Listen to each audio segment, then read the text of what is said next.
नमस्कार, मी लक्ष्मी। आज मी तुम्हाला दाखवणार आहे की पेपर प्रॅक्टिस मी करत असते तर त्या मी कशा सेव्ह करून ठेवते। कारण की बऱ्याचदा काय होतं की आपण अशी पेपर प्रॅक्टिस वगैरे करतो तर ती एक 3-4 दिवसानंतर त्याला हलकी हलकी बुरशी लागायला चालू होते।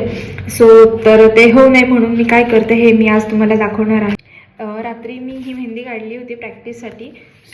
मग आता ती ओव्हरनाईट मी ठेवून दिली होती तशीच। मग ती मस्त व्यवस्थित ड्राय झाली आणि कधीही लक्षात ठेवा, मेहंदी काढल्यानंतर ती पूर्ण व्यवस्थित सुकू द्या, देन त्याच्यानंतर हा फेमिकॉल यूज करा। थोडंसंच टाकायचं, पण आता हे चुकून माझ्याकडून जास्त पडलं।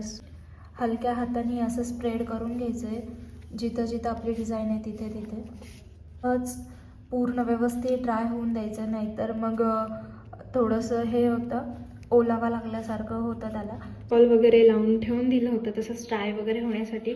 आणि आता हे 1-1.5 तासानंतर व्यवस्थित ड्राय झालेलं आहे। तुम्ही पाहू शकता ते असंच राहील, ह्याला काहीच होणार नाही आहे। तुम्हाला हा व्हिडिओ कसा वाटला हे मला कमेंट करून नक्की सांगा, आणि आवडला असेल तर प्लीज लाईक, शेअर, सबस्क्राईब करायला विसरू नका। आणि थँक्यू फॉर वॉचिंग।